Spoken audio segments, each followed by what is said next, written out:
Yang kelima, ya, memperbanyak menetap di masjid secara umum, ya. Dari mulai awal Ramadan sampai akhir Ramadan. Dan dikhususkan lagi, di afdolnya lagi, dianjurkan lagi itu pada 10 malam terakhir, ya.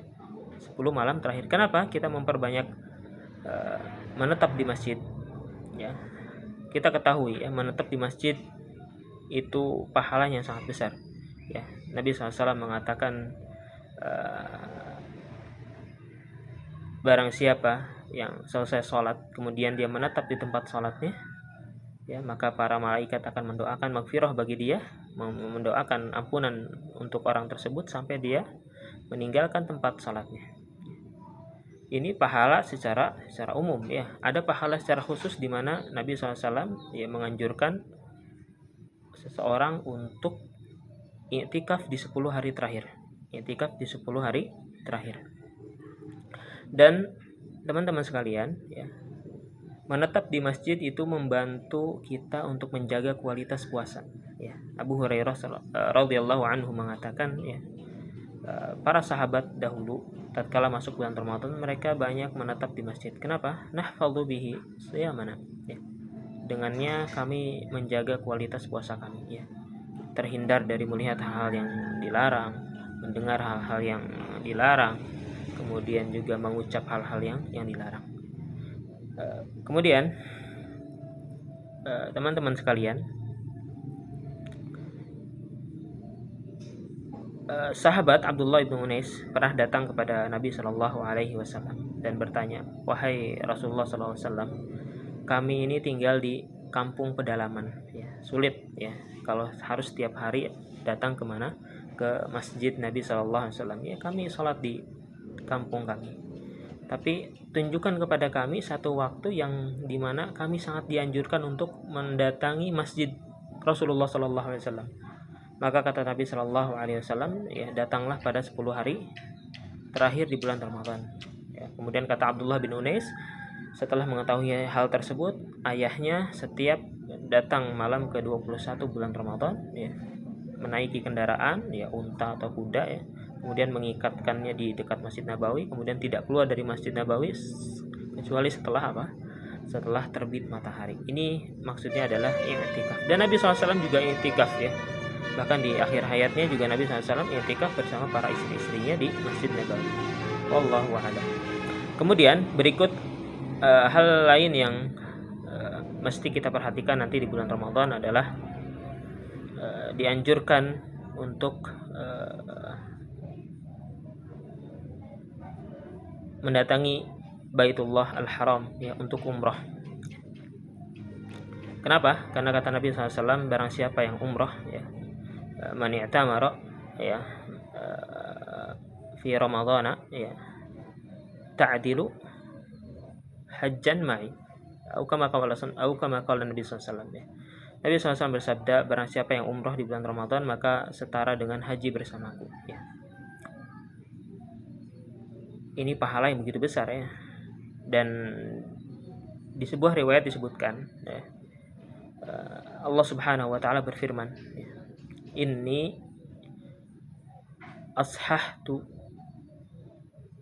jisma bani Adam, inna bani Adam ashahtu lahu badanah wa wassa'tu lahu rizqah aw ma'isyatah, ya. Falam yafid ilayya fahuwa mahrum, ya. Allah Subhanahu wa taala berfirman dalam hadis qudsi, ada sesungguhnya ada seorang Bani Adam, ya, yang kami sehatkan badannya, kemudian kami luaskan rezekinya, tapi tidak menemuiku di Baitullah Al-Haram. Tidak menemuiku maksudnya apa? Tidak mendatangiku di Masjidil Haram.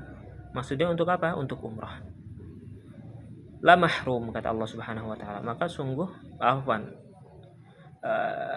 ada potongan yang terlewat. Inna bani Adam ashahtu lahu badanah wa wassa'tu lahu rizqah wa yamdhi 5 sinin lam yafid ilayya la mahrum, kata Allah Subhanahu wa taala. Ada seorang Bani Adam, anak Adam, yang aku sehatkan badannya, aku luaskan rezekinya, kemudian berlalu 5 tahun begitu saja, tapi mereka tidak menemuiku di Masjidil Haram untuk umroh, maka sungguh dia telah terhalang dari pahala yang begitu besar, kebaikan yang begitu besar. Maka siapapun yang diluaskan rezekinya oleh Allah Subhanahu wa taala, ya kata para ulama dari hadis ini, ya, jangan sampai dia melewati 5 tahun ya kosong tanpa dia melaksanakan umroh kemana, ke Baitullah Al-Haram. Kemudian yang terakhir, ya, yang ketujuh yang harus kita perhatikan adalah memperbanyak doa. Kenapa doa? Karena kata Nabi SAW, ya, inna lis-shaimi da'wah la turad inda fitri. Sesungguhnya orang yang sedang berpuasa itu punya doa pamungkas yang tidak akan ditolak oleh Allah Subhanahu wa taala, yaitu pada saat waktu berbuka. Ya, pada saat waktu berbuka, ya. Kemudian Allah Subhanahu wa taala berfirman, wa idza sa'alaka 'ibadi 'anni fa inni qarib, ya.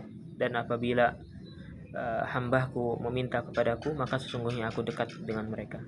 Ayat ini datang setelah ayat diwajibkannya puasa, sehingga kata para ahli tafsir, bulan puasa memiliki